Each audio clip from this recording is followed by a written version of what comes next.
Hi guys, welcome back to Masculine Mastery, the show where we talk about things that matter to men.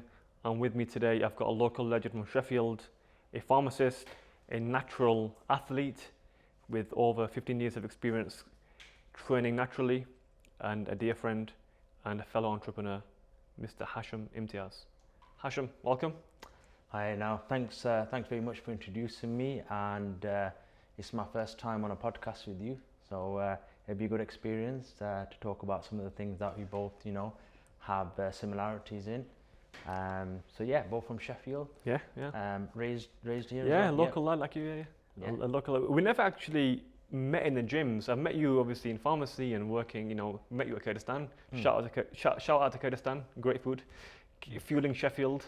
But we actually never met in the gym. Although we're kind of a similar age bracket, we never actually met in the gym. But you've been training for quite a long time now, and the one thing which makes you stand out from amongst a lot of, because I've been working in medicine now for 12 years, and obviously in medicine you work with nurses and pharmacists, we all work together as a team, but whenever you see a nurse or a doctor or a pharmacist work out who's in shape, who looks after their health, you're like, you are a black swan. You're so rare. And it's the same with you, someone who's got their own pharmacy and is a pharmacist by training now. Someone who looks after their health is so rare. It should be common, because we're the guys at the forefront of health. We're giving drugs, we're prescribing, dispensing, we're diagnosing, but yet we're the ones who are worst in health. So tell me about your training experience and why, people like you who are in training as pharmacists, but who train and work out, why are they so rare? But firstly, take me back to what made you start training and how that was throughout university. Yeah, so again, growing up as a young lad like you see today, 16, 17-year-olds going to the gym, wanting to work out, seeing their role models online and wanting to be a certain way. So I started off as quite a slim, skinny built lad. Wanting to make that change, and this was going back in 2009. So back in 2009 starting, so 17 years old. Right. So just about 15 years now. And just stuck at it, loved it, and more so it was an escape for me. And the friends, they started, so it was more like a hangout place for us. That's how it all started. And then you get some friends that love it and enjoy it, and then you get some that, don't end up coming back, having time off. Whereas myself, I just enjoyed the atmosphere, the whole feeling of going to the gym, and the endorphins you get. So growing up as well, you have so much energy, and to kind of channel that energy into something productive was a way for me to use up that energy in the gym. So that's where it all started, and here we are today. And I've still got the love for it, despite us, as well as having the gym in our life, we've also gone to university, done a difficult degree. It was 5 years for me, just the degree alone, but in that time I had to go back to college, do A-levels again, things like that. So it was a long journey, but at the same time the gym's never left me.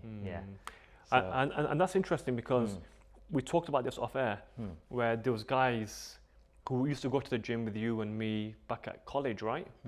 Because college was the first time where a lot of guys go to the gym. You get your testosterone peak, hormones, you start looking at girls, all that kind of stuff. You're trying to get in shape at 16, 17. When you're younger, you're not into the gym, you're into PlayStation, right? When you're 10, 12 years old. But when you get to 15, 16, 17, you start hitting the gym.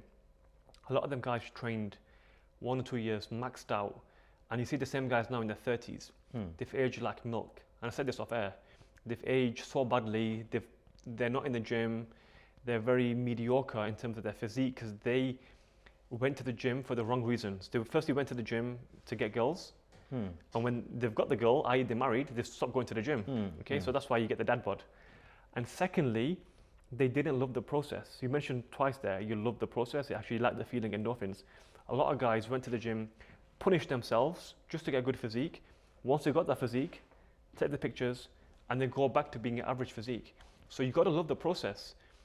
Gymming is not a destination, is it? It's actually a journey, and you've got to change your mindset around it. Once you see a physique as a destination, you will fall out of love with it because you've already reached there. You've got to see it as a journey of continuous refinement, and that will never leave you. It's like eating and drinking, or like, for instance, like salad, like namaz. You've got to see it as, I've not just reached it. It's a destination you never reach, and that's why, you know, like in your case, you have to have that mindset change, that it's a lifelong thing. Yeah, no, I completely agree, because, you know, there's many things as we grow up, you know, they get in the way. Yeah. As people say, you know, I have this conversation with quite a few friends, and they'll say, oh, you know, this has happened, that's happened, I've got this exam, I've got this going on in my life.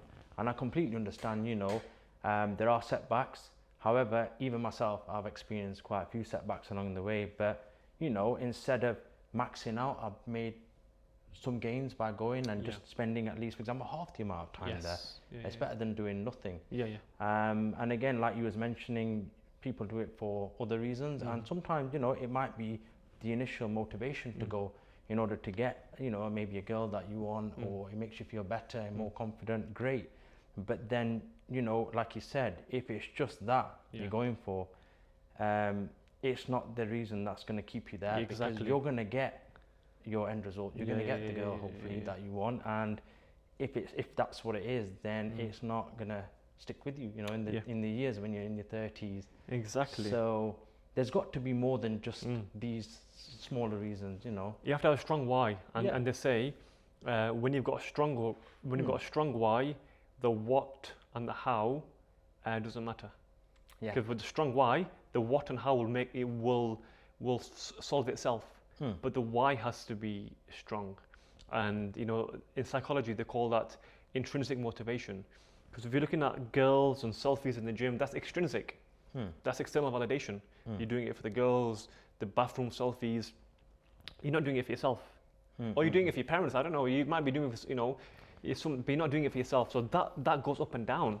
Whereas if you're doing it for yourself, it's because self-respect should stay, you know, constant. Yeah, I mean, don't get me wrong. When I was growing up, I loved taking the selfie because that was more so for me to see the progress, and that'll keep me on track as well. Because you know, you've got to feel good in your own skin, and that was another reason why. One of the reasons as to why I love training. So when I started looking at, I'm seeing some gains now, and to see that putting in 6 months to a year, you know, initially when you start training from a young age, you'll see the most gains, I'd say, in the first couple of years. That's true. After that, you know, it's very steady. You've got to really manipulate things and your diet and all these other extra things to try and get that progress. So initially, you know, you get away with not being so strict, and just eating generally healthy as a young. But you've got a bit more leeway, haven't you? You have a bit more takeaways. But when you get to your 30s, I've noticed recovery gets more, right? As in, you need more time to recover. I could do a deadlift and then a squat the next day when I was in my 20s. I mean, I did them in the same day at some point, and I'll still be able to go the next day and do something else, like, you know, a chest. Now I've just done deadlifts the other day. It takes about 2 or 3 days to recover, right? Yeah, and the central nervous system taking a lot longer, and especially getting up in the morning for work and being motivated to, you know, carry out our daily jobs.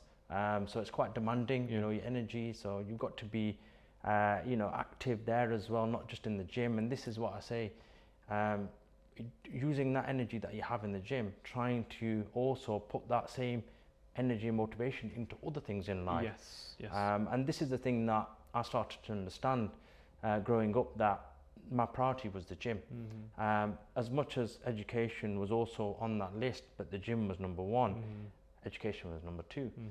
And as I got older and started to learn more about myself, you can do more things. It doesn't have to be gym number one. You can still have the same motivation for other things in life. You know, your friendship, your other, you know, your other enjoyments in life. You can still do all of that. You don't just have to be so dedicated to the gym, which is what most people start to think, is that, oh, if I want to look like this, it's going to take this much effort, and they kind of lose that motivation. And that's very important, because you can do everything else. And I'm sure me and you both, you know, we've experienced that, we've done that.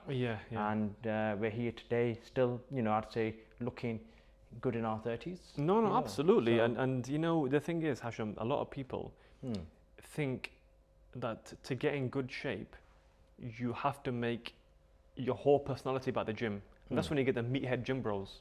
They've got nothing else going for them, just the gym. But you don't have to. You are evidence of the fact that you can work long hours, running a pharmacy, working in the NHS, 13 hours, 8 hours, 10 hours. You can work that. Even on the weekends we work, both of us. You can still do that and still maintain a good physique, not by spending 3 hours a day, but spending half an hour a day, 1 hour a day, 1 hour every 2 days, like 3 times a week, 3 hours a week. Anyone can do that. Yeah, of course. So it's not an excuse. This that a lot of people have, and it's not valid to say you gotta eat, breathe, and live in the gym to get a good physique. Actually, no. You can actually have. Have you heard of the Minimalist workout? I think Mike Mensa does it. Mike Mensa. Yeah, I think we were having a chat about this, and you was giving me some information about how you've been training recently. Yeah, the Minimalist workout. So 20 minutes, 30 minutes a day. A day, yeah. Mike Mensa's a big, he's a big advocate of this. Yeah. Very heavy, even Dorian Yates actually. Okay. Heavy weights to failure. That's it. Once you've done, Lewis Hamilton, Tiger Woods, a lot of these high-performing athletes. They're in good shape, by the way. The Tiger Woods and Lewis Hamilton. Yeah. But they don't spend hours in the gym. They spend half an hour, and essentially it's called the minimum. As a pharmacist, minimum effective dose. Yeah, of course. I mean, it's proven to work. Yeah, exactly. There's no need to spend hours, and I've been there and done that as well. So growing up, you think the longer you spend there, the more workout you do, the more you hit that muscle, the more it's going to grow. To some extent, it could be true.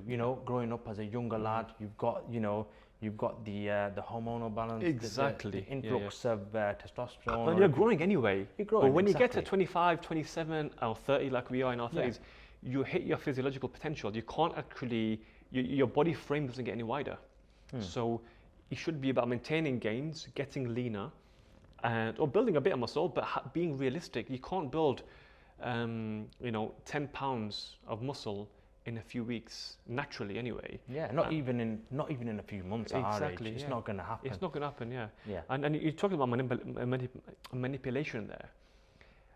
I don't know about you, but I get a lot of DMs from young guys, Sheffield guys, local guys, Asian, at university, saying, I want to take this Tren, Clenil, Modulite, and stanozol, danazol, and all these zols and anastrozole and all these different testosterone compounds. Exactly, absolutely. To get to the gains that they are wanting to achieve in a short space of time. And I'm getting these from, honestly, 20-year-old kids. 20 is still a kid, right? Yeah, I mean, there's no reason at all to be even thinking along them lines, at that age. They've been influenced by a lot of TikTok guys and YouTube guys, quick fix, right? And you've done the hard graft, not just in the gym, but also a pharmacy. Like in pharmacy, you can't get a half a year degree online. You've got to go to university. You've got to spend. Of course, yeah. We had to attend, otherwise we'd be resitting the year. Exactly. Because where I went to uni, they'd monitor your attendance. So there's no excuses. Like some courses, you can get away with doing things online. And, doing that kind of thing. We had to go in. You had to go in. But yeah, I mean, it's crazy to think because I see young lads in the gym. Even asking myself personally, or even in the past when it's summer and we've dieted down a little bit, you do look a lot more vascular and a lot more leaner, and naturally in how the gym lights are, you do tend to look a lot better. And again, this is the thing on TikTok and things, you're going to see people looking their best under that lighting. And you've got the pump on and everything. You're not normally going to walk around in that manner. So it's like we trained together it was about 2 weeks ago, and we were training in the gym, and I remember seeing you looking so vascular just from a few workouts we did. And the lighting was fantastic. You've eaten the right foods. I'm guessing obviously before the gym, but looking at you sat here, you still got that definition there, but in the gym, the vascularity was so visible. And you don't need to take these compounds, and people often don't know the side effects. So these compounds are not only cause liver problems, kidney problems, they cause joint problems. So I know guys in their 30s and 40s with kids, they can't bend over and pick the kid up because they've knackered their spine, their facet joints have gone, their knees have gone. And this is why we mentioned earlier, you know, be intuitive, know what your body's limits are. You can't squat and deadlift on the same day now because you're in your 30s now. Yeah. So recovery is important. And I always say a big part of recovery is what you eat. 80% of your physique is diet, isn't it? So I've not eaten that for 2 days. I literally had my last meal on Thursday night. I feel great. Just have a lot of water, coffee, feel great. But a lot of people can't do that. They can't not eat for 3 hours. They've got to eat, you know, constantly eat. But what a lot of people don't understand is when you get to your 30s, recovery, sleep is very important. But people don't understand the joints are very important, like stuff like collagen, repairing the joints. What's the point of being a meathead who's on naproxen? You know about all these drugs, naproxen, pregabalin, because they've got knee pain. Yeah, I mean, being in the pharmacy, I come across some of these individuals that are taking these medications, and they come in and they still hold that size. You know, you can tell they're ex-gym guys, or they're still going, but their mobility is so restricted, horrible, and it's sad. But again, it's also to do with many things here. We've got, you know, learning the correct form, and that's also important. Not overloading the bar for ego. So again, you learn this as you're growing up, because, you know, when you're in your 20s, late teens, you can recover from this. Exactly. But it's when you get to your 30s, 40s, is when the pains and, you know, the problems you've caused start to show up. So it's many things here again, and it's not always about lifting the most heaviest weight. And again, I'm a big believer now of recovery. Again, I was young. I used to overtrain. They call it now. But again, I was able to recover. But now, if I was to try and do that, I'm not going to get the same recovery. So I've got to understand recovery and work on nutrition, work on the rest, and still carry out the activities in the gym that I love doing. So these things are, you know, very important for us guys now, and that's what keeps that longevity for us, you know? That's important. You know, training, as in anything in life, it's not a sprint, it's a marathon. And you've got to adapt your training program over the years. You can't be lifting the same at 40 as you did at 20. And I've personally changed my, you know, I used to do calisthenics and then heavy lifting, and now do low body, high rep, kind of, you know, a low weight, high rep. Then I do the minimalist workout, then I do, you know, heavy push and pull days. So I always change it, shock your body. People often think that overtraining, because there's a thing here, training, it'll give you an acute rise in growth hormone, an acute one.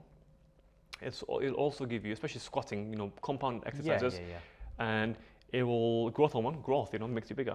It's an anabolic, you know, endogenous anabolic steroid, isn't it? Growth hormone, human growth hormone. It's all part of the recovery as well. Exactly. You know, So you'll get an acute response with the growth hormone, and you'll also get an acute response with testosterone.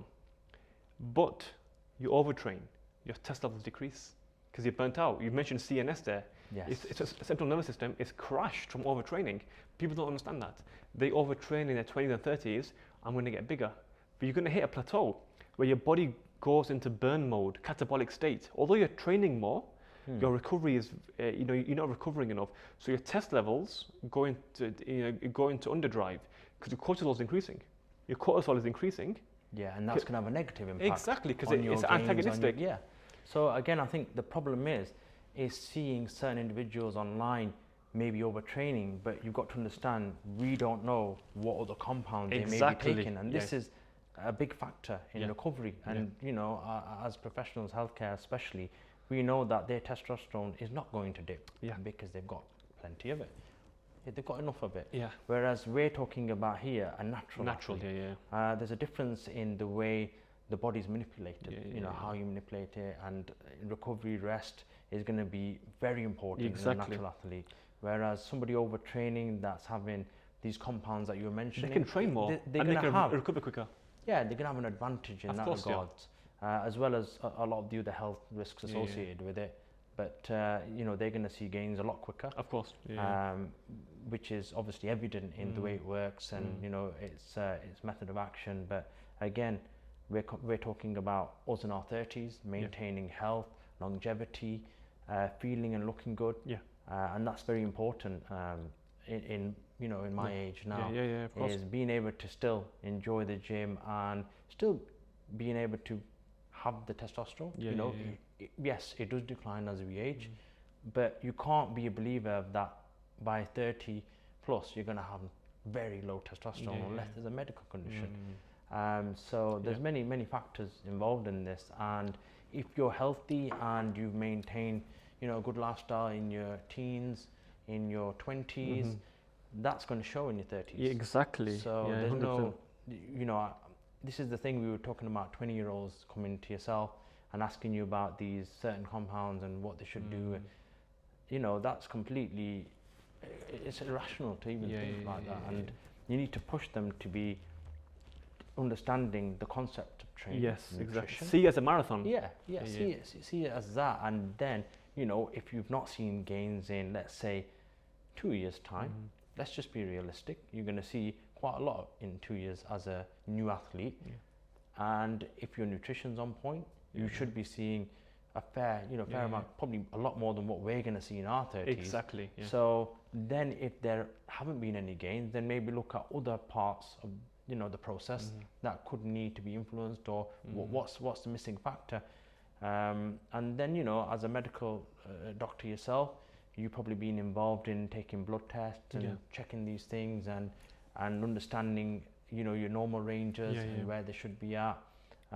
So what's your thoughts on all this? Have you come across any, you know, young lads in their 20s that have got this problem with testosterone? Yeah, so a lot of the guys reach out to me and, you know, they're making good gains. So it's 2 points there. If you're making good gains, you don't need anything TRT. But if you're not making good gains, you might not still need TRT, but you've got to ask yourself, like you said, why do you have low testosterone? Why is it? If you analyze their lifestyle session, they're sleeping at 2 a.m., eating takeaways every day. Takeaways, by the way, they use sunflower oil and, you know, plant-based. What is plant? Phytoestrogen. Yeah, you got vegetable oils in there. Exactly. All these. Yeah. So high in estrogen. Estrogen is antagonistic to testosterone. So high estrogen, low test levels. Same as cortisol. High cortisol, low test. So reduce estrogen, reduce your plastic consumption. That's why, you know, we've got these cans here, metallic cans. Reduce plastic consumption. Reduce stress. Reducing plastic consumption, reducing all that kind of, you know, feminine behavior. I mean, let's say, you know, I call it simping. Stop pedestalizing and chasing women, like, 'cause that's going to lower your test levels, because it's very feminine behavior. So decrease feminine behavior, increase manly behavior. Actually, you know, go on hikes, go to the gym, you know, stop. And have this competitive nature. Exactly. It's like I was saying, when we started out as friends, we had this thing that let's push each other. Let's really bring out the best. Exactly. And that's what, it wasn't about, oh, let's try and chase somebody or a girl. Or, I mean, as a young lad, you know, these things might be important, but if you're wanting to see some serious progress, you know, you've got to really have that nature of drive. That drive to really push yourself and then, you know, be as a group. I see young lads training together, and it's nice to see that they are pushing themselves together. In a good way. And that's what we need, you know. Right, exactly. But to answer your question, so why do guys in their 20s have such low testosterone levels? Why? Why do we have a pandemic or endemic of low test levels, particularly in Asian guys? I'll tell you why. So plastics is one thing. Yeah, we can't, you know, it's hard to get rid of that. Yeah. Even like stuff like nylon, your boxer shorts have, you know, shower gels have a huge impact on your estrogen, which then impacts your test levels. We can't eliminate that. We can reduce, but you can't eliminate, right? Even stuff like phones. We need phones, smartphones. So you can reduce exposure to estrogens, but you should also reduce exposure to cortisol. Not exposure, but you should reduce cortisol response. And cortisol is what? It's a stress hormone. And you know, as a pharmacist, cortisol is a glucocorticoid. Exactly. Yeah. So they're sleeping late. Their circadian rhythm is off.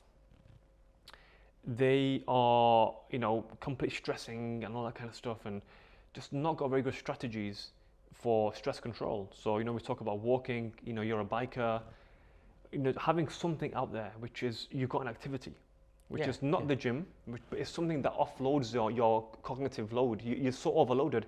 Have something, reading, I like traveling, have something which is de-stressing. So your cortisol decreases from these activities, your estrogen decreases from, you know, cutting out plastics and all that kind of stuff.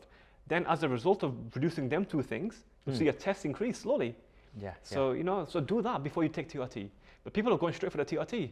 They just want a quick fix. Exactly. And without even having to experiment with, you know, some of the important factors that you know, just by manipulating and taking out some of these things that you just mentioned, it's naturally going to increase anyway. It's going to increase anyway. And then when you've done all these different things and spoken to, you know, somebody like yourself, gone to see a doctor or a specialist even in testosterone, you know, in hormonal replacement therapy, and hopefully they'll have gone through everything, you know, as a clinical healthcare professional, make sure everything's that you're doing is correct and right, and then take it from there. So it's important, and I don't believe there's a quick fix to this. Exactly, and it goes back to, you know, as doctors, it's very easy, and you see it all the time as a pharmacist. People are prescribing Ozempic, but go to the root of the problem. Why are people getting obese in the first place? You know, there's a shortage now of Ozempic. Oh, tell me about it. Nordisk, the Danish company, Nordisk, they've run out, they can't keep up with demand. I mean, it is crazy because the people that were initially prescribed this was for diabetes. Yeah, exactly. So that's an actual medical condition. You know, people have got insulin resistance and a genuine medical problem. So the other thing is it's being prescribed for weight loss. And now because of that reason, everybody wants Ozempic. And I've heard this many times, you know, I've been around, you know, family, friends even, that are slightly overweight. And I'm thinking to myself, you're asking me about Ozempic. Haven't you thought about maybe just changing your diet? Exactly, Why haven't you thought about that? Or done any sort of exercise, any walking? And I ask these questions and I turn around and say, okay, why do you want Ozempic? Oh, I've heard so much about it. It's like... Miracle drug. It's a miracle drug. That's what they call it. But the thing is, why do you need it? Why do you need it? Exactly. Are you diabetic? Because that's what initially it's given for. That's what it's licensed for. It's the same as TRT. Why do you need it? Are you hypogonadal? Do you have, you know, congenitally small gonads? You know, hypogonadal state, Addison's disease, all, you know. Why do you need TRT? Fix the deficiency first, naturally. It's the same the same as Ozempic. You're wanting it for a quick fix. Fix your eating habits. Fix your sleep, by the way. You know, sleep has a huge impact on appetite. If you undersleep, you overeat. It's a human mechanism. Yeah, you get these cravings. Exactly. Yeah, I completely agree. I mean, obviously, as students, you know, you've done late nights. I mean, I've had to study for my exams and things, and you know, you realise that it does have an impact on you the next day. I've experienced this as well.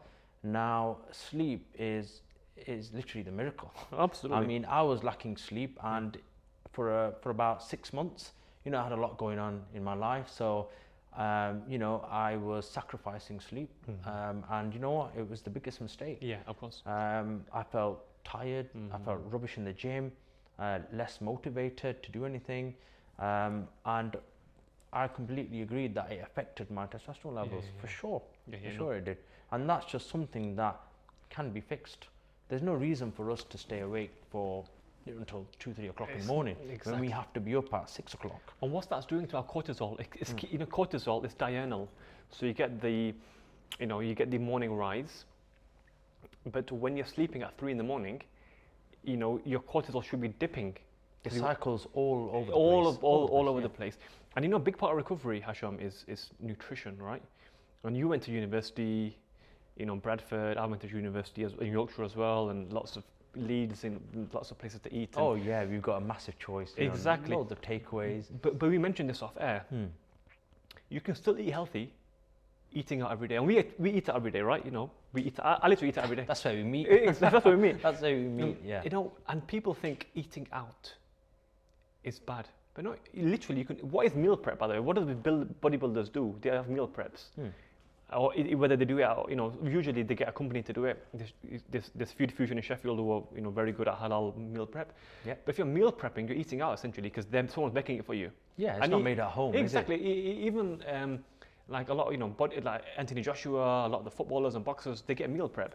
Obviously, we have a meal prep, but hot meal prep, we get it from. And it's made fresh for us. And the thing is, eating out is considered bad because stereotypically, you think along the lines of, you know, McDonald's. Exactly. Your fast food. That's what they think. Fast food. Your fast food. Yeah. Whereas us guys, where we go, it's grilled food.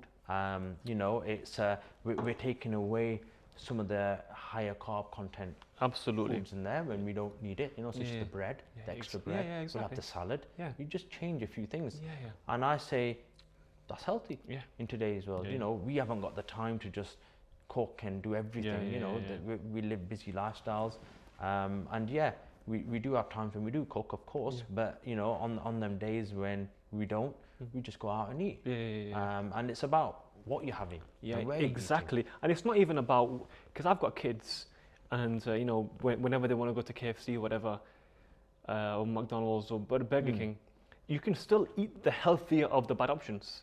You know what I mean? You just don't get your frappe with, you know, 30 grams of sugar, caramel latte, whatever. Just get a black coffee, some water. You can have, you know, like if you get a fillet of fish, for instance, just get 3 or 4 fillets of fish, and there's two, like 2 buns. Like, it's funny because I wish they had that menu here. They have it in Europe. They have it, I mean, I've been to the Middle East and places like that, and I love the McDonald's menu. I mean, just because they've got the double fillet, and you can adjust the menu. You can say, right, put me 3 on. 3, that's what I do. Here, they won't do that. They won't do that, exactly. So it's just, it's something they should consider. No, exactly. So you can eat out, and you know, so people say, oh yeah, you know, I need to eat at home, I can't do it. But you can actually eat out, and you've done it for 5 years at university. I've done it for 6 years. I ate out almost every single day, but I knew what I was getting. I knew what I was getting. If you eat out every day and you have fried food, white carbs, you know, then obviously you're going to put on weight. And you're going to drive up your HbA1c, you're going to become pre-diabetic. Yeah, the thing is, this is what I don't get. It's like the carbs are not always the enemy, right? It's about how much carbs you have. And it's very easy to go in excess. Like, you know, I've been to Asian restaurants and other places where 80% carbs, just a bit of meat. And this is the problem. You only need a small amount. Exactly. And enjoy them, you know, there's nothing wrong. We want this to be you know, something that you can continue doing for a lifetime, not just, oh, I've got to cut this out, I can't have this. There's no extreme here. We're not talking about extremes. Extremes are, never work. They do work for a short term, but in long term they don't. But not long term. Thing is, if you make it restrictive, people fall off, and they like keto and all these things. So I'm a big proponent of do what works in the long term. Diet should be a lifestyle choice, routine. You know, it should not be a 3-month thing. It should be something you do for life, and it fits in with your life. If you're going to do it as a crash diet, it's called yo-yo dieting. Yo-yo, do this, do that. Up, you know, down, weight on, weight off, because they've not changed their lifestyle. Once you fundamentally change your lifestyle to fit this diet in, then it no longer becomes a diet. It actually becomes a lifestyle for you. I eat this way. It's become a lifestyle, and you can do it till you're 80. It's just like you said, it's about understanding the concept of how to eat. Exactly. And also have them times when we attend family functions. You know, we have plenty of these things, weddings, parties, and you know, instead of having a massive slice of cake, by all means have a cake. Taste it, but have a small. Enjoy it and understand that, you know, this is got sugars and you know your fat content in there, but don't just punish yourself for it. Just understand that, you know what, I'm fit, I'm healthy. I'm not overweight, so for me to have that slice of cake, it's not gonna, it's not gonna have any sort of detrimental effects on me. And you know what? When I was growing up, again, I completely disregarded all these things. Never touched cakes for about a year. Chocolates, nothing, and I felt so, you know, depressed by the end of it. Because it was horrible. You need some of this sometimes. Don't get me wrong, I had low body fat, etc. But mental health-wise, I wasn't happy, and I decided, you know, I can't continue like this. And there's about finding the balance. Exactly. A discipline is not about punishing yourself. It's about, you know, it's about having self-respect, but having that 20% leeway. Awareness as well, having that self-awareness of what you should be doing, and understanding why you're doing it, and what effect it's going to have in the long term. What effect is this going to have in a year's time? How am I going to be? Am I going to still, you know, look a certain way, feel a certain way, perform a certain way?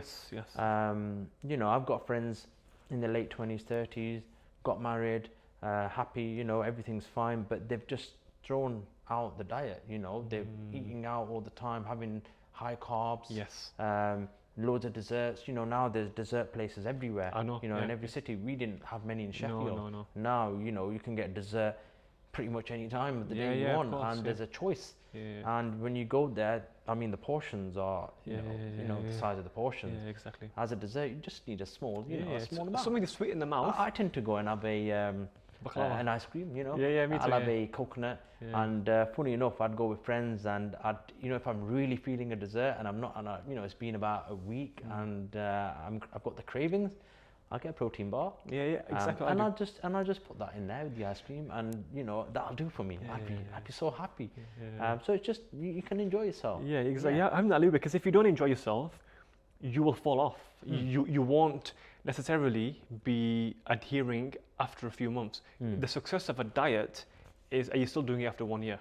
And if you're not doing it, it's the wrong diet for you, because it's not sustainable. It has to be sustainable. Don't do these 3-6 month diets, extreme diets like veganism, keto, carnivore. These are extremes, by the way. Yeah. Absolute extremes. You need a bit of carbs. I go for the slow carb diet. Low carb or slow? Have you heard of slow carb with Tim Ferriss? Where you have your carbs, but the carbs are lentils and beans. Yes. You still get your carbs, right? Yeah. I love my beans. I love lentils. I mean, they're carbs, but they've also got protein exactly. in there. So you're getting the best of both. I'm a big fan of slow fiber, carb. for your digestive system. So high fiber, low starchy carbs. Yeah. I don't eat naans and white rice. I love a bit of biryani because it's got a bit of turmeric. We talk about turmeric. Yeah. When you make biryani, you make it with healthy turmeric.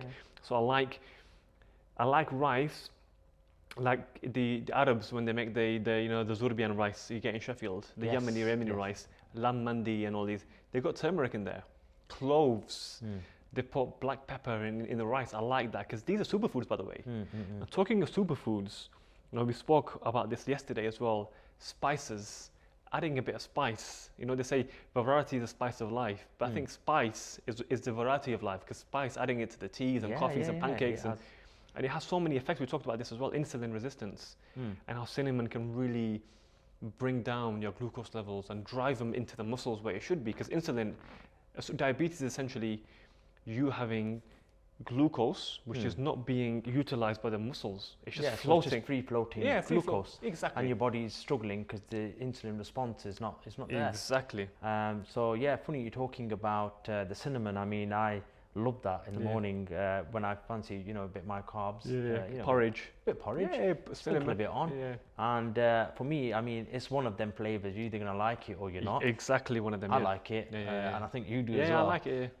So cinnamon for me, definitely. I totally agree. There are some studies out there that I'm going to be looking at. Have you had a look at any as well? Yeah, recently? so I had a look at one this morning that's saying cinnamon can drive down your HbA1c, which is a marker of your long-term glycemic control. So HbA1c is like your 90-day glucose levels. Because suppose, me and you.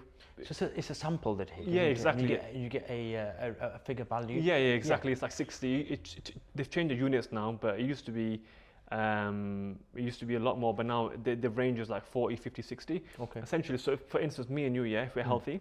We are healthy, but we now have a dessert. And then half an hour later, we go to the GP. He does a finger prick blood test. Glucose is up. It's a false reading, by the way.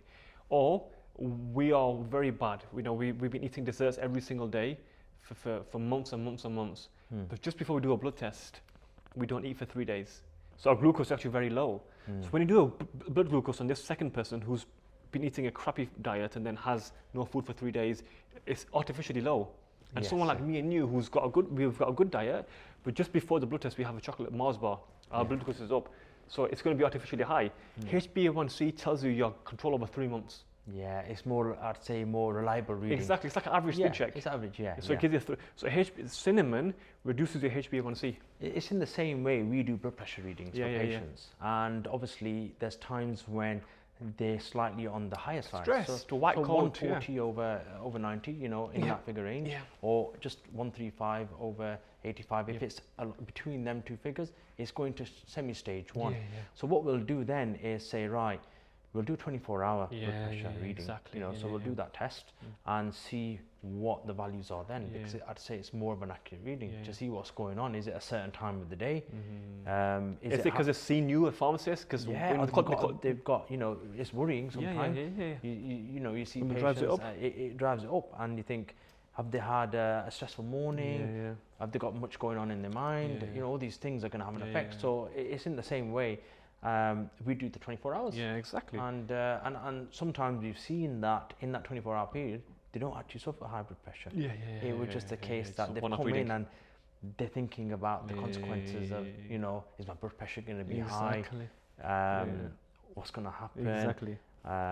White coat, isn't it? You know, they call it white coat hypertension. White coat. That's the name for it. It's like actually, you know, because you wear it, you wear the white. Essentially, it's the same as the heart rate as well. But again, similar to glucose levels. You can't take a one-off reading. Like mine probably low. I've not eaten for 2 days. It's probably low. And it could be high in half an hour if you eat a chocolate bar. So you can't take one-off readings. But the thing with cinnamon, and to a lesser extent, nutmeg, cloves, it regulates it, doesn't exactly. It regulates it and maintains it at no fluctuations. Exactly. Stabilizes it. Stable. So again, cinnamon's great. And I'm going to have a look at some studies, and I think there might be further ones getting done. It'd be interesting to see, what effect it has. And like for me, like I put cinnamon in my coffee, but then I've got to put a spoonful of creatine or collagen. It'd be good if you have that together. Yeah, of course. I mean, mixing it together, like, because you've seen my cinnamon thing, I sprinkle it on. I don't know about you, but I sprinkle mine on. I've got it in a like a little sachet. Oh, have you? Right. So I just get a teaspoon and just sprinkle it on. But then you got to otherwise I'm there trying to put exactly. So I'm do that, and then but then if you put, I put my creatine in there and a collagen, but if you have all that stuff together, I think that's especially with the flavored kind of a drink. But collagen, we talked about this as well. Recovery. Before COVID, I was a sports doctor down in Loughborough. I used to see a lot of the bodybuilders, big guys, strong men as well, very strong men. And they'd get pectoral tears, ruptures, shoulder problems, because they're growing. They're taking creatine, taking whey, having 4,000 or 5,000 calorie diets. Massive guys. But their collagen, their tendons and ligaments aren't repairing. So their muscles getting bigger, but the load at that pivot joint is the same. It's not adapting at the same rate as the muscle growth. It's not adapting with it. And then when I tell them, take collagen, because you're 35 now, like you ain't gonna, your connective tissue is not going to repair as quickly as it did when you're 18 or when you're 5 or 10 years old. They're like, no, collagen's for ladies, it's for skin. But collagen is not just for ladies and not for skin. It's actually, because you've got type 1 and type 2, it's actually great for muscle, for tendon repair. And a big part of our recovery is taking collagen. Yeah, I mean, we've had this discussion many times, and I've had the odd aches and pains, just generally through training. And I love lifting heavy enough that it's safe. I'm not saying going in and maxing out, but I enjoy heavy lifting. And obviously, I do a lot of walking. So all these things have an impact on my joints. And as time's gone on, I'd say in the past year, I've experimented with collagen. And I mean, it's been fantastic for me, for helping with the growth, repairs, and I feel so much more, more mobile. My joints, I had a slight bit of knee aches, nothing too concerning. I had it checked, everything, it's fine. It was just general wear. But now, thankfully, it's alhamdulillah, it's all gone. Good. And collagen, I mean, it's fantastic. And that's why, again, me and you are putting our understanding and our love for these supplements together. Exactly. Tried and tested. We're not just saying it. We've used it ourselves, and I use it for the skin as well. Great for the skin. Repairing collagen is what needed for it is hair, skin, and nails, right? And ligaments, connective tissue. That's what it is. Biotin is good to replenish low biotin levels, vitamin B7. But collagen is the actual structure, isn't it? When you can get the marine collagen. It's the foundation, isn't it? And it's like talking about amino acids and proteins and exactly. your protein synthesis and everything. This is like the structure for creating that strength between the connective tissue. So between the muscles, ligaments, tendons. So I was getting a lot of these guys, strong guys. Doctor, I've ruptured my pec. Your pec shouldn't rupture. This. Like Allah's made ligaments strong enough to withstand, but you've got to be proportional. You're having all the BCAAs, the creatine, the whey, but you're not taking the collagen alongside it. So your muscles getting stronger, but your joints are still the same. Of course you're going to get arthritis. Yeah, I just want to ask you as well, were these people natural as well? Because I've heard this happen to people that have actually asked me, when we have this conversation in the gym and they're suffering from a bit of pain, I say, some of these guys that, a lot of them are natural. Massive. And they say that no, I've been on a cycle. They're quite open with it for around 8 weeks, and they've grown. I was thinking, well, obviously, that impact on the Massive, load, and they're lifting heavy weights than they used to before, in such a short space of time. Yeah, exactly. And like you said, they're not taking any collagen as well, which would probably reduce these risks. Exactly. Now, obviously, at the rate that they're growing, it's probably not going to be as beneficial as somebody like me and yourself, that are maintaining the strength, or somebody that's growing at a reasonable, steady rate.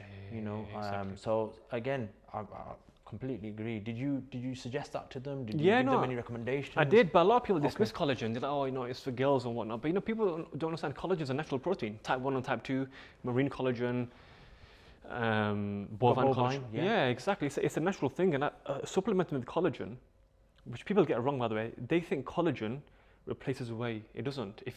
Collagen is not a protein replacement for muscle synthesis and hypertrophy. It's a replacement for the joint proteoglycans in the joint, the matrix of the joints. Yes. So you can't ever get big from collagen. It's not a protein, because you're getting 10 grams, right? You're getting 10 grams. You can't get big from 10 grams. No, you can't. I completely agree. I see it as another protein, like a whey protein, but for my joints. Exactly that. Exactly for something that's missing that whey protein not necessarily providing. Whey protein will get you bigger. All these things, these different types of proteins they've got for muscle building and for that nutrition. Exactly. That's what it is. So I agree with that. There's that misunderstanding between it, and also with the bovine and the other type, marine collagen, they both get digested in the same way. In the end, the components get absorbed in the same way, so there's not one superior to another. I mean, some might be bovine might be a little bit more favored towards the joints. So again, I take bovine. Yourself, which one do you take? So I started the marine one. Bovine's hard to get hold of, obviously, halal bovine. Okay. Marine's halal by default. So I use the marine, but the problem I had is the fishy taste. So make sure. I mean, I've experimented with both, so I'll have a month with one and see, if it's making any difference. But I've got a halal bovine one. I think bovine generally better. I think it's marine one. One's type 2, one's type 1, isn't it? So the bovine's type 1, the marine's type 2, I think. Bovine has better overall bioavailability. And I think, I do recommend bovine to my clients, but it's just hard to get hold of halal bovine, isn't it? It is. And I mean, that's why me and you together, we have got this supplement that we're working on. Halal bovine. An exciting one as well, because we're putting all our combination of supplements that we've used over the years together. A very good quote from you smell that. A very good quote from Aristotle. I believe it's Aristotle. No, sorry, Plato. I think it's Plato. One of the Greeks anyway.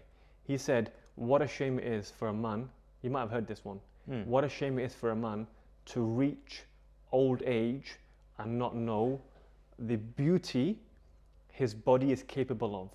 Yes, I've heard it. Yes. Very along the different lines, but what a shame.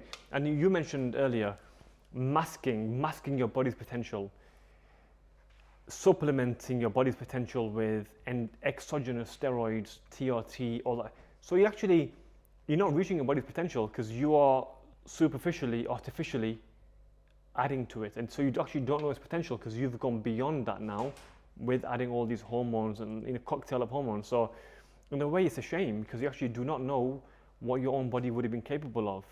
And you've almost put limits on yourself by adding these cocktail of drugs without knowing how much you could have pushed your body. And secondly, a lot of these guys aren't aesthetic. They're very muscular, yes. They're very, big and meaty, but they're not aesthetic. So what women like is a well-proportioned man who's got, they call it the Adonis index, the golden ratio, where your hip shoulder ratio is 1.8, isn't it? 1.8, right? Almost double the size. So if you've got 30-inch waist, you've got like a 45, 50, 60-inch chest or shoulders, right? So, and a lot of these bodybuilders don't have that. What do they have? They're like a block. Yeah, they are, and they just got packs of muscle on a frame that's obviously they've gained it past their natural potential, just as you were saying. So, like you said, if you naturally, you know, obtain these gains, maybe it would have looked aesthetically more pleasing, because your body will adjust and adapt to its natural potential. So aesthetically, that's more pleasing. And you're right in the fact that you're never going to know your capability of putting that time and effort in the gym, and you know, giving it your best, and letting the body just form itself, you know, look aesthetically pleasing. Because everybody's, you know, gifted in their own ways. Everyone's got different genetics, and I believe that, you know, everybody can look aesthetic. There's no doubt about it. I mean, you can't change certain things, you know, your width of your shoulders.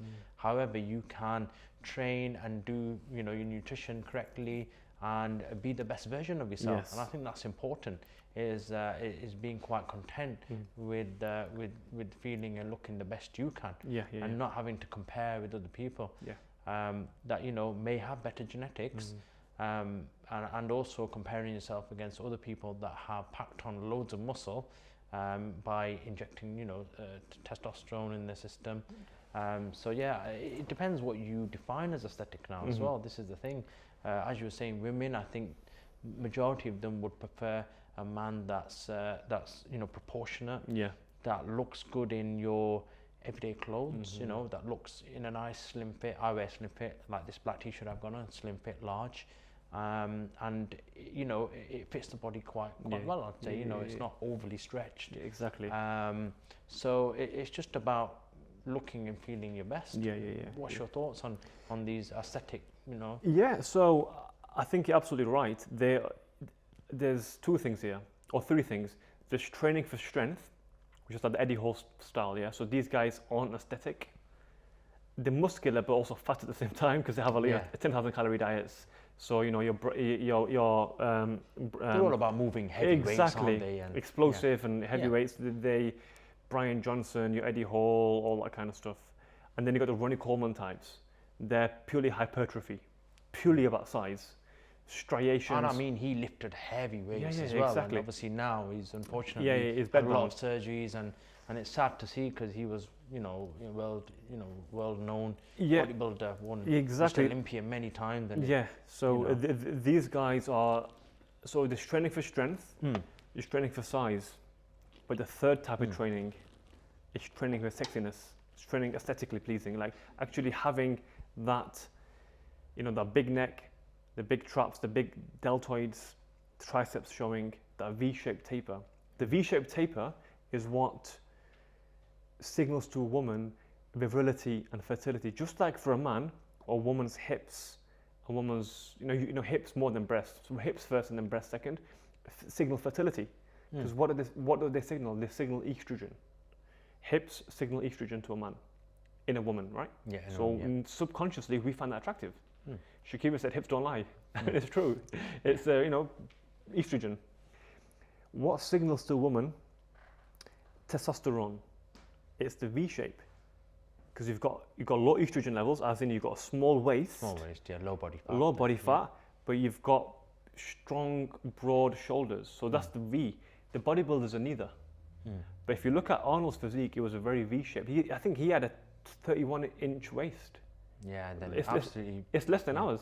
And then he had the wings, absolute massive, you know, lats and traps were big, rhomboids, deltoids were huge. He had that V-shape. Today's bodybuilders don't have it, because they're just like blocks. And secondly, I've seen a lot of these guys, not only at the back, you know, 3, 4, 5 years later, where they can't take, you know, where they're off steroids, they've got knee pain, they're on lifelong pregabalin, naproxen, tramadol. But I've also seen these guys not getting into cars because they're just so big. They can't tie their shoelaces. And some of them, most of them don't have hair, but the ones that do have hair, they can't comb it because they're just so unfunctional. The same guys, they can't sprint, they can't climb, they can't you know, do a single pull-up. Never mind muscle up. They can't even do a chin up. They can't swim. They can't jump. They can't skip. Yeah, I guess these are all referring to your mass monsters, aren't they? Yeah, exactly. The meatheads. The meatheads, yeah. So I think majority of today's youth, they want to look and feel, you know, the best, and more so chasing after the aesthetic. And I do think, you can get the aesthetic look by training naturally, by, working on diet, exercising correctly, understanding the mechanics of the body and how to actually stimulate, for example, your deltoids. It's a difficult one. Exactly. And not many people know how to stimulate it. I mean, I know some guys that outlift me on shoulder press, for example, but in terms of development, they're not quite, not quite got the big delts, because they're not stimulating the side delts correctly. Exactly. And it doesn't require much weight. You don't need much weight for that. And I know a lot of bodybuilders, big chest, big arms, tiny neck. And again, that looks very unattractive because, neck, again, the girth of your neck signals a virility. Why? Because if you look at mandibular development, it signals growth hormone, signals virility and strength. So jaw development, all that kind of stuff. So a lot of guys just want size without aesthetics. Aesthetics is what me and you train for, right? That's what, exactly, we train for aesthetics. We train to look aesthetically pleasing, and that's a big part of that's recovery. If you're overworking, overstressing, overstressing your joints, your central nervous system, and then you're overeating on top of that, you're going to look bloated all the time. You can never ever look good with your top off because you're always going to have that, the Ronnie Coleman pouch, or that general bloat, bloat, the general bloat that you do get. And I mean, I've been there myself when I was slightly larger, going back 5-6 years. I was almost a stone heavier, and I was eating every couple of hours, maintaining that kind of diet that a typical bodybuilder would do. And I felt bloated. I looked more bloated as well. I was feeling more lethargic. Exactly. It requires a lot of energy. So you eat all the time. Yeah, your digestive system not getting rest, and this is why I do feel it's very important to have intermittent fasting. Exactly. Every now and again. Rest I don't mean gut. you don't have to do it every day. I mean, 1 or 2 days in the week I do it. Go a day, and not eat, just have a bit of coffee, water, keep hydrated as well along the way, and just let the body just recover. Let the digestive system have a rest. Yes. So again, I've been there and tried this and had 5 meals a day regularly. And don't get me wrong, I did put on the size, but did I feel good? No. Exactly. I was actually tired. Restricted as well, range of motion. You got to exactly, and also restricted in your lifestyle. You've got to keep eating. You've got to take that through for Tupperwares with you to work. And that's one thing we've been talking about over the last few weeks is having a supplement which takes away some of your headache of having to always take meals with you to work.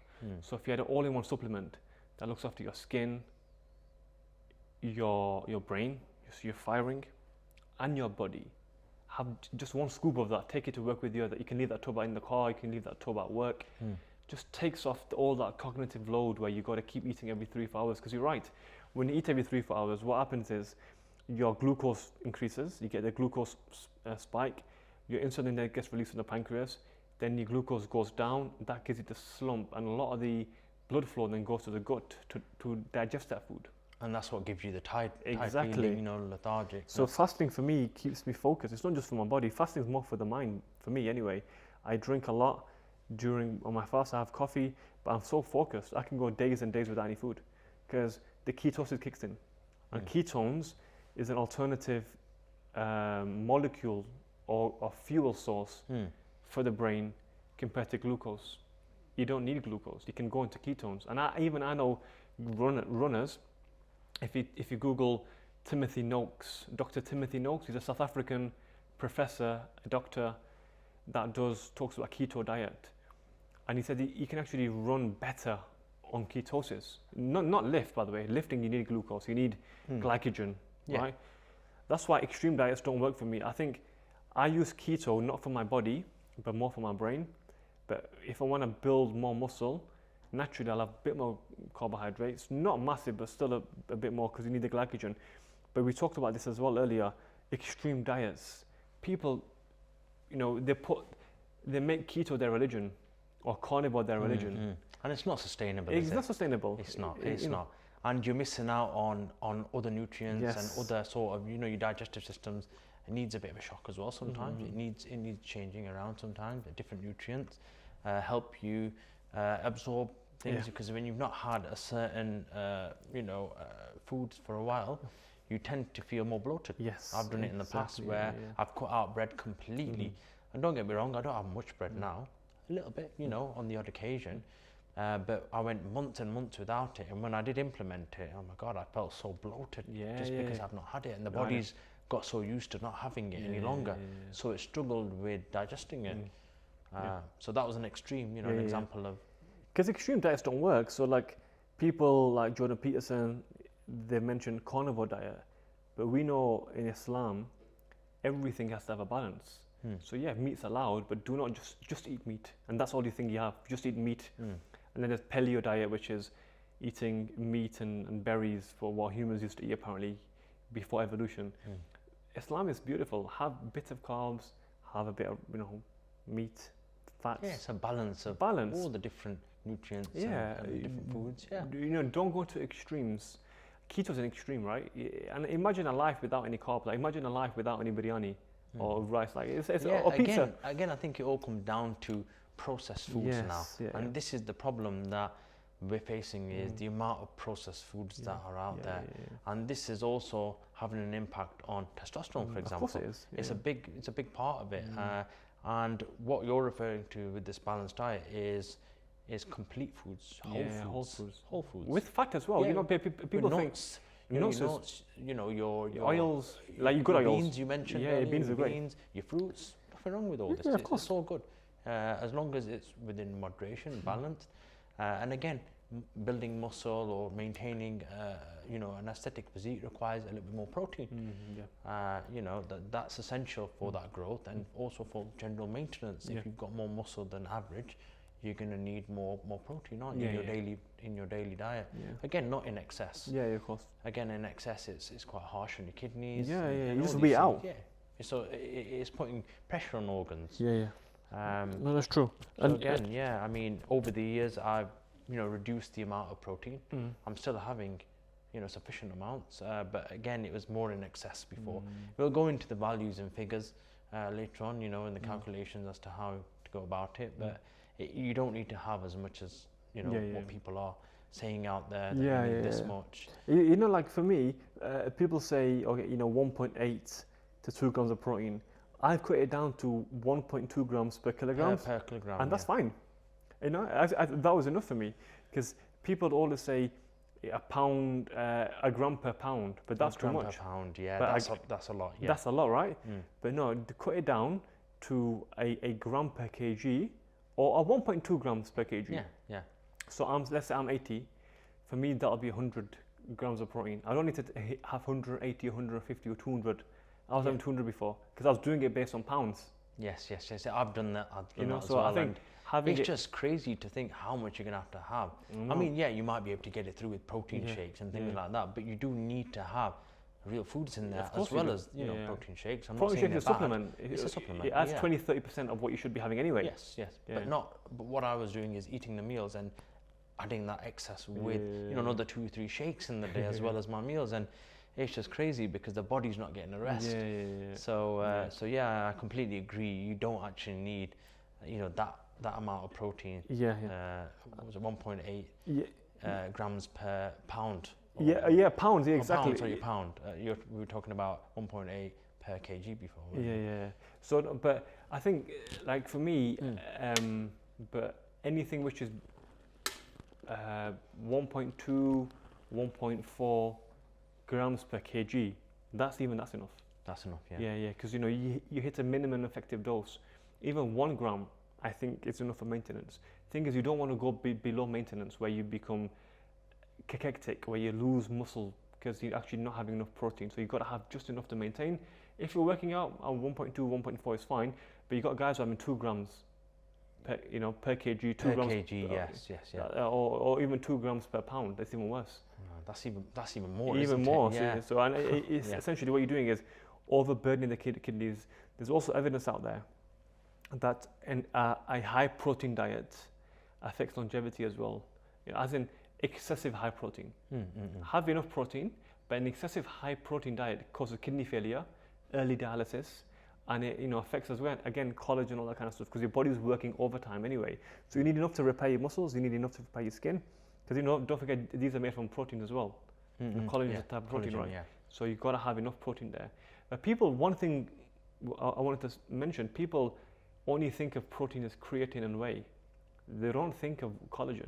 And collagen, we talked about it in terms of the joints, but for the skin. So you see bodybuilders who look like trash. They're younger than us, by the way. They look significantly older. You know why? Insulin breaks down collagen. Direct link, by the way. Direct link between insulin and collagen. Insulin increased, collagen breakdown. And they're always getting this spike eating all the time. White rice 6 times. That's what they do. Bodybuilders 6 times a day, white rice, trying to spike insulin. Insulin, yes, and ILGFs, insulin-like growth factors and growth hormone, they need to be spiked with insulin, with sugar, with carbohydrates, high GI carbohydrates. But what's happening is their skin's breaking down and they're looking significantly older than they are. These guys are in their 30s, 20s, even some bodybuilders. Even in their 20s, I've seen them myself. I met a young lad not so long ago. He was 23 years old, and I've seen him, and he was a big lad, you know, been training hard, eating, you know, enough protein and making sure his diet's on point. But he looked old. He looked around, I'd say 30 years old. 35, he was so developed. I mean, the amount he's eating and putting down, you know, the protein shakes, he was significantly aging. You know? Exactly. You could see it, and I was just thinking, I hope, you know, over the time, his body adjusts and he learns new things, and he maintains his health more than anything else for you know, for that longevity. Yeah, absolutely. Because people forget it's important to look good as well, not just physically. Because you've got two extremes here. You've got the extreme of the bodybuilder who does not care what he looks like in his face. So he looks like a toad, proper toad, but he's got a good body. Again, not attractive. Then you've got the guy who just cares about grooming, but is in terrible shape. Again, pretty boy, metrosexual, not attractive, because he's got the attractive face, but his physique's not there. So you've got to marry them together. Yeah, of course. You've got to have the best of both worlds. And it is possible. It's possible. And I think society needs to understand as well, that as men as well, that it's not all about chasing the size that we get caught up as when you're young. You know, as a young lad, you think you want to get bigger, and it's not attractive. You know, you want to keep things aesthetically pleasing and performing at your best in your daily life. Exactly. You know, if you've got children, you want to have the energy for them. Exactly. You want to have time for them. You want to be do the things you enjoy doing. So it's a balance of everything, isn't it? Here. Exactly, and I think especially with collagen supplements as well, it's not for the muscle. It's obviously for the joints, but a lot of collagen is, you know, regenerated in the skin. And if you've got a high stress state with cortisol, etc., because what's cortisol doing? Cortisol is a glucocorticoid. It's a sugar, right? It's a stress hormone. It's a response to stress, isn't it? So cortisol increases, insulin increases. Have you heard of Cushing syndrome? Cushing syndrome. Excessive glucocorticoids, they get the moon face. Get the moon face, moon face, buffalo hump, osteoporosis. Similar to what you get on prednisolone, basically. Anabolic steroids. Because these are all steroids. These are all steroids, right? So what's happening? Collagen is getting broken down. You know, not only by excessive eating. So people who eat more age more. That's why fasting is very good, by the way. Fasting causes autophagy. Autophagy is clearing out the gut and the blood. So people who fast look much younger. Trust me. People who just don't eat for 2 or 3 days, just drink black tea, green tea, coffee, whatever, they look significantly younger because their skin's clearer. The body's got the blood supply to repair organs, and skin is the biggest organ. You know, it's the largest organ, so it's important. And it's also a reflection of good health. Yeah, exactly. Clear skin. So and also people who fast drink a bit more water, so they got clear skin anyway. That's one thing. But the second thing, I skipped my mind now. The second, going too much into the science of it, but collagen. So collagen indirectly gets broken down by stress, by cortisol. Because cortisol is a glucocorticoid which spikes insulin. Insulin goes up. Insulin then breaks down the collagen. So people who are stressed have worse skin. And it's to do with the collagen. And you can repair that, by the way. Yeah, so it's like an anti-aging, isn't it? Exactly. You know, you take the supplement and it's helping you regenerate. Yeah. So I mean, it's incredible to have this supplement, and that's one of the main ones I'll be using myself, and I hope to take it for the next, 20 years, 30 years. Exactly, because the worst thing is you don't want to look like Shrek. As in, like, just a guy with a big body but a crappy face. Yeah, I mean, look how much stress you're putting in your body just by training. Exactly. Overtraining, your cortisol is rising. We were speaking about this earlier. Absolutely. So again, that's breaking down collagen. It's causing you to look older. It's important to maintain that youth and do the best you can. And as we all naturally, our collagen breaks down. Of course, the skin ages. So what we're trying to do is reduce that and supplement with our collagen product. And this is where it's needed. 100%.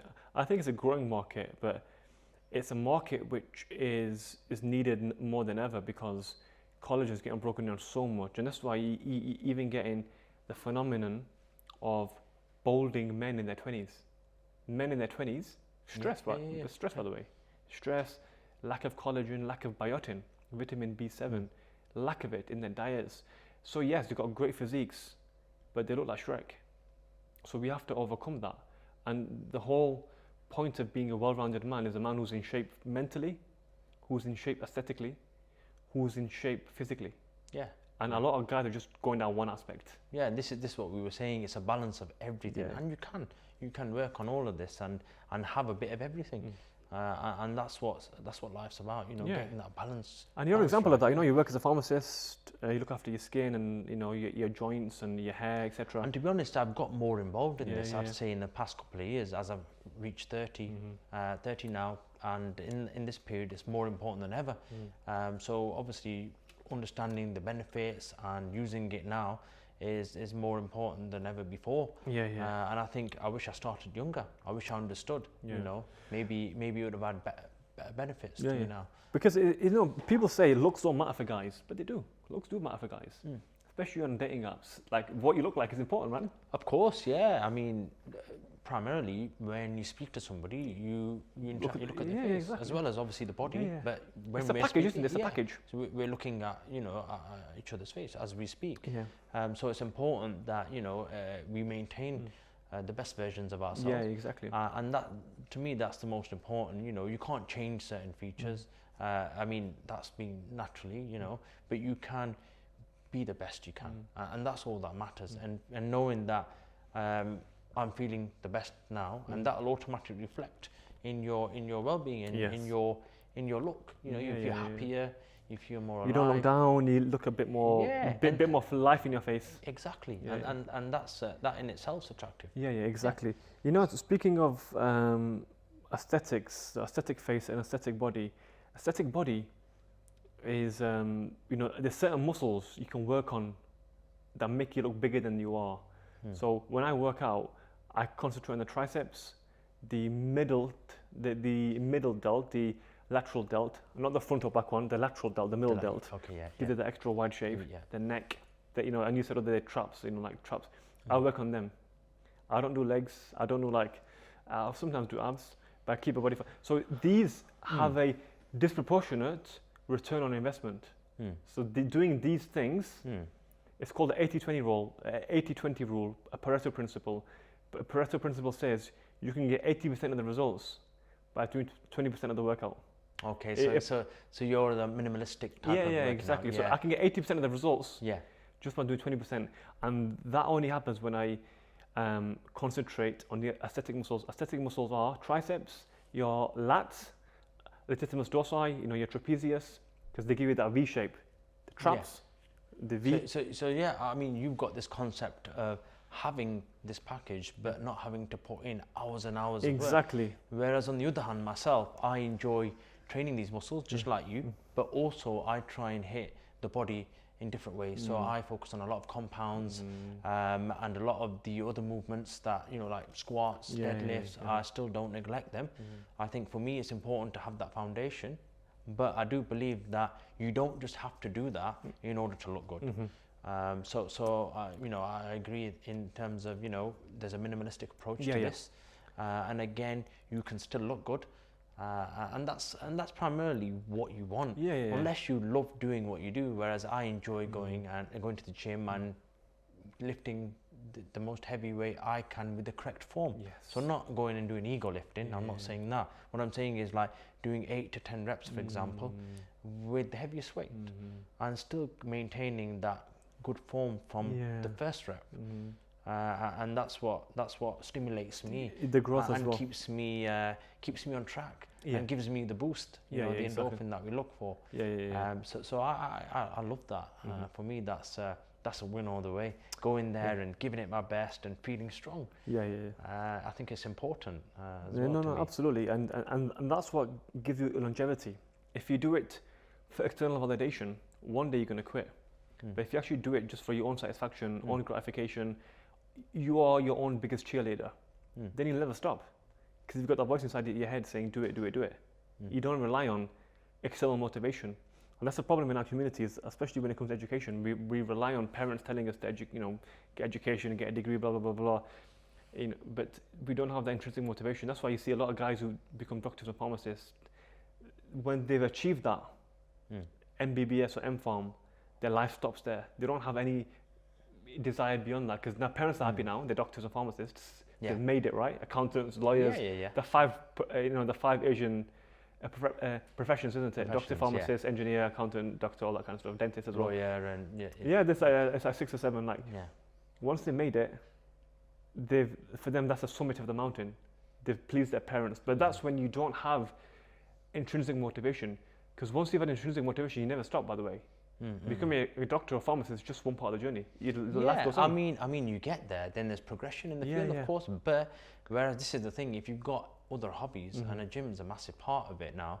As you know, in the past year, look how many gyms have opened up, and how many people are now, signing on and going to the gyms and using these facilities.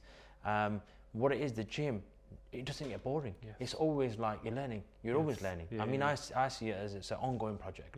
I never know it all. I'm always trying to adjust little things, learn something new. Try and shock the body differently. It's always exciting. Stress it. In a different way. And this is the thing. You can go to university, get your degree, get your dream job, and you can progress in your field. But it's not just about that. I mean, that's when you start losing focus on other things. That could be weight loss. For example, simple things. Weight loss, for example, you gain all this weight, and that's because you're very busy at work. You're prioritizing work over fitness. You're eating late at night. You're making time for your family, but then no time for your actual self. And that's where me and you, we make that time. 100%. And I think it's important. And it keeps you very well grounded. It keeps you very humble. You're always there to learn. You're there to get better. And I don't believe in the fact that, I hear this a lot from some of the Asian lads that I meet. I'm 30 now. I'm now old. Along the Asian line, they use that. 30 time's up, and that's it now. I've kind of given up, but that mindset is not what we want. That mindset is very fatalistic and very defeatist. 30. They say, if you look at sexual market value and all that kind of stuff, man should be getting better looking with age. If you look at all James Bond, all the James Bond actors in their 40s, the women were in their 20s. All the heroines. They were all the men were in their 40s and 50s, right? You should get better with age. You should not. 30 should not be the end of you. Should be the beginning of you. And you look at them, them examples of James Bond and people like that, and they aesthetically, they look great. Exactly. Slim, they've got a good physique. They train probably for the movie. But that's what looks pleasing. They look very good. And that's what aesthetics is exactly. All about, it's looking good for as long as you can, for 20, 30 years. Not looking good just in your teens and 20s, and that's it. Hit 30 and you're going to decline. You should not hit the wall. Men are not like women. We should not hit the wall at 30. We should actually say, look, I'm going to still be aesthetically pleasing. Take my collagen, my creatine, my whey, work out, have low body fat, and still look 40, 50. Like Leonardo DiCaprio is 40, whatever. He can still get girls who are 20s, 19, whatever, that age, because he's still good looking for his age. But you can't say the same thing about women, because obviously estrogen is, hormones. Yeah, I mean, it's one of them things. With men, yes, testosterone declines and everything, but I wouldn't say after 30 it significantly dropped to the point that you can't no longer get exactly. But you can make changes. Yeah, it declines, but it should not be the wall. It doesn't hit the wall like. And I think for women, I understand there's a difference in hormonal balances, but again, they might just have to work a little bit harder, on diets and things like that, and their body goes through many changes that us men don't have to. So again, there's all these things that need to be considered as well. Exactly. And us as men, we don't have an excuse really, do we? We don't have that excuse. Like the bar is set so low. Like if you get guys at our age, they look significantly older, and they resort to self-soothing behaviors which age their skin even worse. Smoking and drinking and late nights and late night eating. Self-soothing behaviors which make their age look significantly older than they are. Their skin, because of skin. The first thing you look at, by the way, is someone's skin. Because you can't always see someone's physique. Because imagine if they've got a coat on, you can't tell if they've got in good shape. No, you can see their face though. You can make a snapshot decision about their lifestyle just by their face. That's why aesthetics is so important. So important, and that's why it's not enough just to be in good shape physically. You've got to have that good skin, that good hair, the good nails as a man as well, because that's important. That's what makes you look younger than you are. Yeah, and I mean, this is the thing, as healthcare professionals, the past couple of years, especially during the pandemic, we were overworked. There were times when I couldn't eat that I wanted to, on my lunch, for example, there were queues outside, people were, stressed and, struggling for their medication. So, supplements for me, especially collagen and things, I was implementing that a lot. And it was more like a fasting period for me. And to be honest, I actually felt the best I did when I was just supplementing with collagen and intermittent fasting at that time. I had lower body fat. But now obviously things have changed. I can still have my meals and supplement with collagen and my whey protein. But particularly, we get busy, especially yourself. We had the chat the other day, and you were on the wards, and I think you were saying you've not had time to eat. Exactly. Yeah, that's what happens. Life takes over, and that's why supplementing, meal replacements is important. If you want to eat something, but you don't have time to eat, have a supplement. Yeah, I mean, it's going to give you that extra 20%. Exactly. And we're not saying get rid of good whole foods. No, not at all. But if you're having, for example, 1 or 2 meals.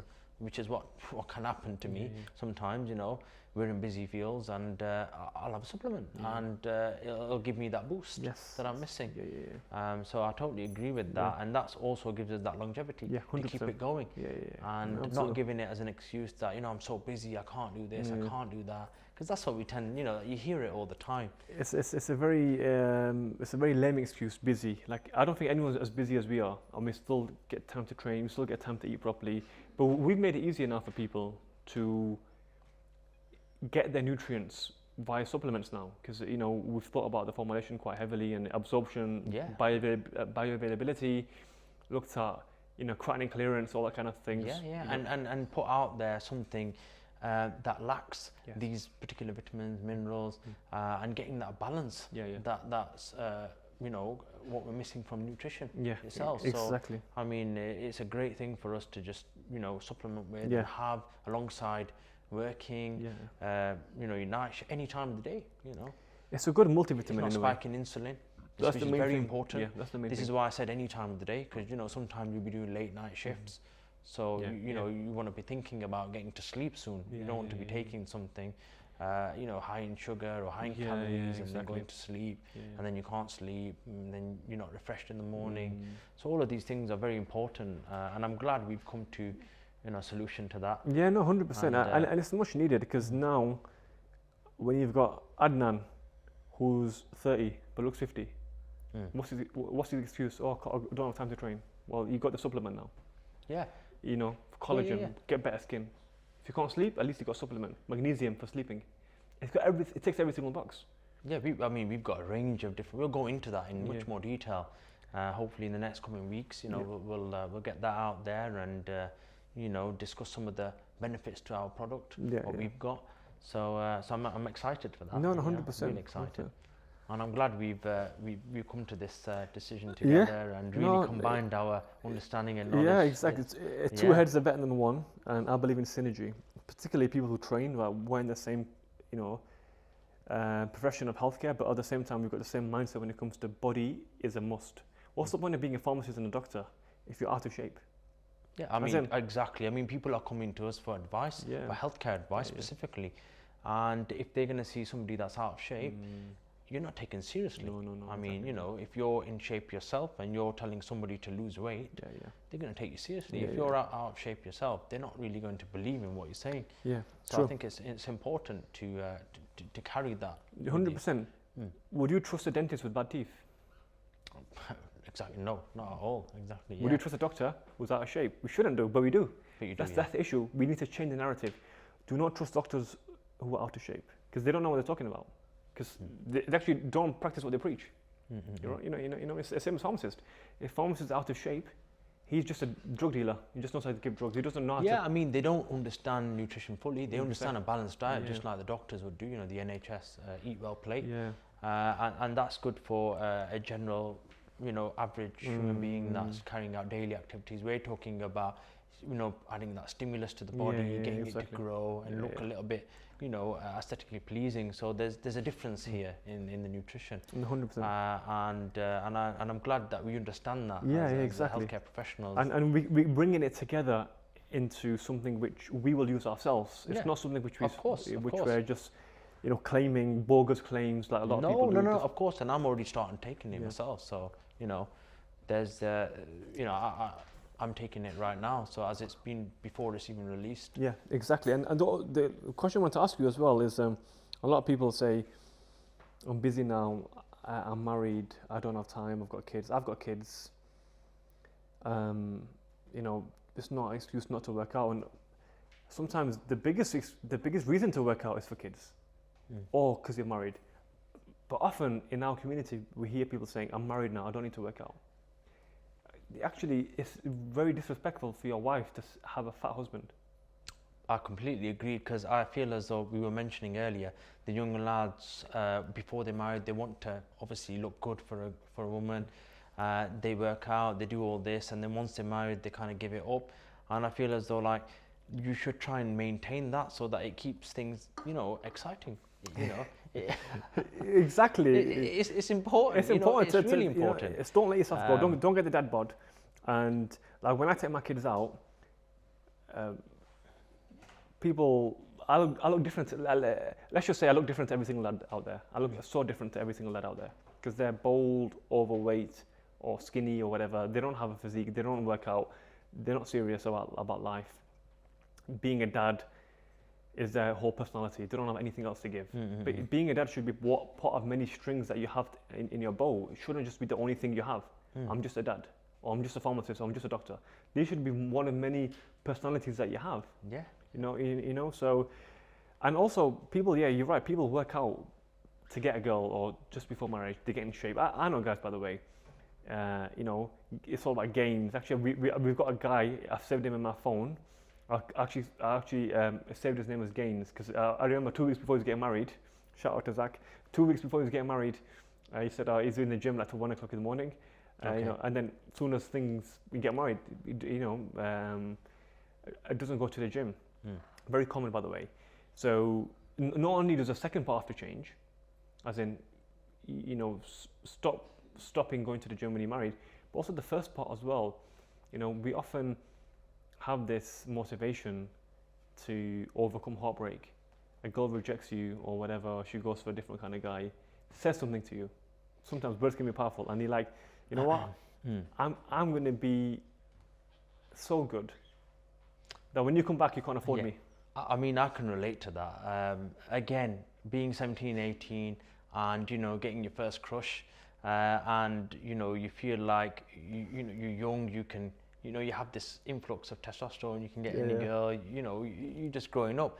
And it's funny you talked about that, because one of the reasons why I started training was because of that reason. You know, I met a girl and, you know, she was, you know, really nice and everything was going good. But there were guys that were a little bit older than myself that were training. And I was just, you know, your average skinny guy, you know, not training, not doing anything like that, not into fitness. And the guys that, for example, her other friends that seemed more interesting were going to the gym, that had these gains, and I just felt as though like, wow, like here I am, like there's so much I can do, like I'm a young lad, and it really pushed me because as you know, as funny as it may sound, this girl was giving them more attention. So I felt as though like, you know, what is there that I'm missing here? So I just thought, right, I'm gonna get to the gym, and I'm not gonna be the same guy again, and I'm gonna train and become a better version of myself. And that's exactly what I did. Now the girl, obviously she was not in my life after that, but it really gave me that you know, that motivation to do something, because I felt as though, you know, these things the other guys had, gym and a little bit more side, they've been training for, you know, a couple of years, 2-3 years, and in that time, you know, you can make some significant gains as a young lad. So that really pushed me. No, good. It did. Sometimes we need the heartbreak story to level you up, and I know a lot of men use heartbreak and they just kind of go into a shell, they get depressed. But actually use heartbreak to level up, and use heartbreak to increase your stock price. So when that girl comes back, like she will, she can't afford you anymore. Oh yeah, they'll always come back. You always come back. They see you, you know, out and about on social media, all that kind of stuff, and that is a big fuel for a man. So is that what keeps you motivated, or what advice do you have for people to stay motivated? Is it just continue the same ethos you had when you went through the heartbreak, or is there something else that keeps you motivated? So obviously initially it was that, you know, the fact that I couldn't get this girl, and you know, you sometimes this happens, you know, you're growing up, you go through all these different experiences, you learn about yourself. Nobody's perfect, you know, we're still growing, we're still learning more about ourselves. So yes, initially that gave me the drive, because this girl didn't want me, so I was like, well, I've got to level up, haven't I? So that got me going. And then after, you know, I achieved these gains that I was seeing, I started loving the process. I started seeing myself change. Then more girls come. Naturally, they come. Not that I was looking for any. It just comes, you know, with your well-being and the fact that you're looking better than your average 21-year-old, 22-year-old, because most of them will be partying and doing all these other things, and not taking, you know, fitness seriously, or not even training, because they're not quite on that journey yet. So after that, you know, when you just get the endorphins and the enjoyment from it, and then you may have a day off or two, then you feel like, oh, like you feel so down when you don't go. I'm sure you get this feeling, and you need it, and you go back for it, and you get that excitement again, that endorphins that you get when you get something new, you know, and that's what keeps me going. No matter how tough it gets later on with work, life, there's always that time. That rush, you get that rush. It's your me time. Yeah, no, it's true. True. And gym should be me time. Gym should be a time where you have your meditation, right? That's your meditation, isn't it? Yeah. That's your escape from the world, headphones, just you in the zone. And that's important. And a lot of men don't have that, unfortunately. Theirs is Netflix and PlayStation. Yeah. But once you've got something which is the same dopamine, endorphin releasing as PlayStation and Netflix and pizza, but it's actually beneficial for you, then it's a win-win. You're getting the dopamine, and you're getting the gains. Yeah, and you get, exactly, and you feel good, and it's just like a continuous. Would you say it's more like an addiction? Yeah, but a good addiction. True. It's because it is an addiction. Because, you know, what is endorphin? The word morphine. You're a pharmacist. You know, morphine, diamorphine. It's heroin, right? Heroin is diamorphine. It's addictive because of the morphine element, the opioid. The opioids, you know, usually have, you know, like buprenorphine. They're affecting your neurotransmission. Exactly. In your brain. So. And so endorphin, even the name, endorphin and morphine, they sound very similar because it's a form of endogenous opioid. Endogenous, it's from inside. So yeah, it's certainly addictive, very, very addictive. So running, working out, it's a good addiction to have actually. It's a good addiction to have. Yeah, any hobby, even cycling, boxing, whatever you enjoy. I think it's if you've got any sort of hobby that relates to fitness, keep at it. You know, enjoy it. I've got a friend that does a lot of swimming, and he's done races before, and it's not particularly for him, but he swims 5 days a week, lengths after lengths, and it keeps him, gives him that buzz. Keeps him sane. It keeps him buzz, and he comes out, oh, I'm so glad I've been, you know, and I'm like, you know what, keep at it. It's good for you. You're happy. You feel good. He's in good shape for you know, he's slim. You know, he's got the the low body fat, and he feels very good from that, and he's lost some weight from doing that. So I was saying, you know what, stick at it. Don't do something you don't want to do. Exactly, because then every day becomes a struggle. If you've got a high barrier to entry, and every day it's like, oh, I've got to do it again, then you're going to stop after it, because willpower is finite. You're going to stop after a bit. But once it's gone beyond willpower, it's actually something you enjoy. You don't have to fight the willpower anymore, because it's something you enjoy anyway. So that's a hack in it. That's a mind hack. Make it something you enjoy. How do you enjoy it? You enjoy it by getting endorphin release, enkephalins, and all these happy hormones, oxytocin, serotonin, dopamine, all these happy chemicals, pleasure chemicals, get released when you change your mindset about the event. The event is no longer punishment, but the event is now a form of self-love. See swimming, running, gym as self-love. Yeah, it's part of the hardship that you enjoy. It is. Exactly. It's, you know, you are getting that soreness. Yeah. You are, you're feeling your muscles. I like that soreness. It's a good feeling. And it's part of the process that you've got to enjoy. Yeah, you know, they say. And you end up enjoying it as well. True. They say be addicted to the process. Be addicted to the process, and that's how you continue in this life. Otherwise, you become destination focused.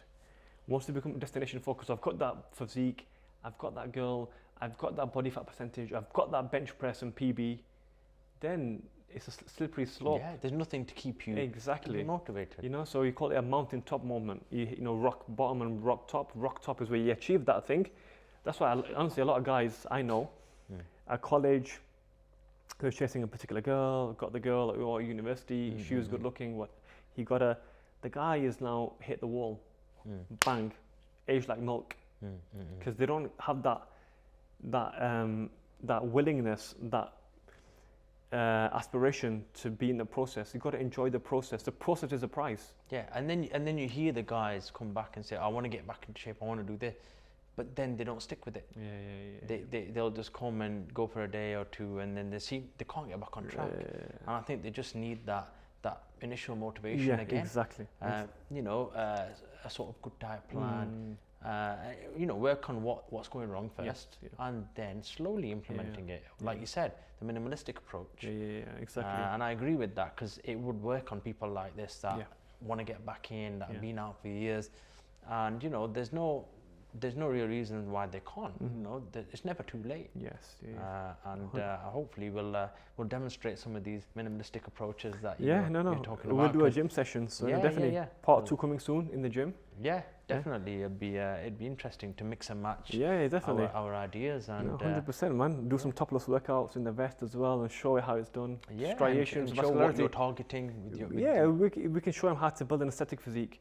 Show them you can be vascular without taking exogenous steroids. No, of course not. You don't need that. No. Especially young kids, aneurysms, heart attacks, diabetes, osteoporosis, Cushing syndrome, liver thrombosis, all these from steroids. There are so many examples recently with the unexplained deaths of the bodybuilders. Some of the most, aesthetic physiques, low body fat, dropping dead. And they've monitored everything. They've done everything they can, and saying they have been safe with it, like minimalistic doses and things like that. But again, why is this happening? There's many reasons, of course, but these all have one similarity. Exactly. They have one common factor. So something to really think about. No, it is, and I would say there's no safe dose of steroid. No. Just like there's no safe dose of poison. No. You would have said, I'll have 1 milliliter of poison. Just don't have it. No. Same with steroids. There's no safe dose of steroids. Your body builds its own steroids. Maximize them first. We will learn and demonstrate some of the ways of optimizing that naturally. Fasting is a great way. There's many ways. I always say the 5 S's. Yeah. You know what they are? Go for it. Yeah. Sunlight, steak, sex, stress, and squats. 5 S's. Optimize your natural testosterone levels without resorting to exogenous anabolic steroids. This is the thing now. You're getting many people believing this as TRT is the way forward, it's the magic. But again, you've got to ask yourself, what are you trying to achieve? What is it that you want to become? Yeah, exactly. Is there something that you can't become by doing it naturally? Is there something that... Exactly. Are you trying to be out of the abnormal range? Fair enough, if that's what you want to achieve. If you want to be the extreme, then by all means, you know, maybe go down a certain route, but we're not promoting that. Exactly. We're promoting something for longevity, for general health and well-being, without having to put anything extra in. Exactly. So this is the most important thing here. And plus, with steroids, you don't necessarily know, like I mentioned earlier, you wouldn't know the limits your body was capable of. Exactly. You bypassed all of that. Yeah, exactly. It's like getting a car and then, you know, just not even using the engine, putting a second engine in. But Yeah, or modifying it without even knowing how fast it is or its capabilities. Exactly, yeah, exactly. It's a good example. Modifying it without even taking it on without even testing it on the track. Yeah, exactly. So test your body, push it to its limits, and God has made us, you know, such a flexible body that can really stretch itself. It can do so much. I mean, what you can do with the body, we probably haven't experienced majority of it. There's so much left there. Exactly. The tank is still not full yet. Yeah, it's not. So push it. Why are you filling the tank with other things when it's not? You've not even pushed the tank. You know, you're not even used it. The tank is still full from your own juices, but you keep putting more in. And I said to a lot of these bodybuilders, especially young guys, 20, 30, who are taking these cocktails there. And taking these concoctions, you're pissing out expensive wee. That's what you're doing, right? And the worst thing is, they have to stay on it. Yeah, I know. There's no way of coming off. Okay, well, hopefully some of them come off and they stay natural and they want to maintain that life, and hopefully their body recovers. That's different. What I'm saying is, if you want to maintain this particular level of so-called high testosterone, you've got to be injecting it all the time. Yeah, exactly. And if you're taking it orally, it's having an impact on your liver. Of course it is. Yeah, so it's actually more toxic than most of your medication from, for example, what we take for pharmaceutical, you know, exactly, for medical condition. Yeah, you know, people want a shortcut, don't they? You can actually build your testosterone by sleeping earlier, sleeping deeper, stress control, a bit more red meat, having organically reared things, having healthy food, cutting out the sugars and desserts, stop, you know, PlayStation and processed foods, stop high estrogen foods, run, and most importantly, heavy lifting. Build muscle. Yeah. Stimulate that growth hormone response naturally by lifting, squats, deadlifts, etc. So that's important. People just go straight to the steroids without actually doing A, B, and C, D, you know? Yeah. I mean, we'll go into some details into that. You know, when we're training, we'll look at some good examples. Yeah, exactly. It'd be definitely very beneficial to put it out there. To show, you know, how it increases and what plans have worked. No, 100%. So, no, brilliant. Part 2 coming in the gym. Good having you on, Hashim. Yeah, no, pleasure. Thank you. Thank you we so finally much. made it. Well, we finally made it, man. Yeah. It's a wrap.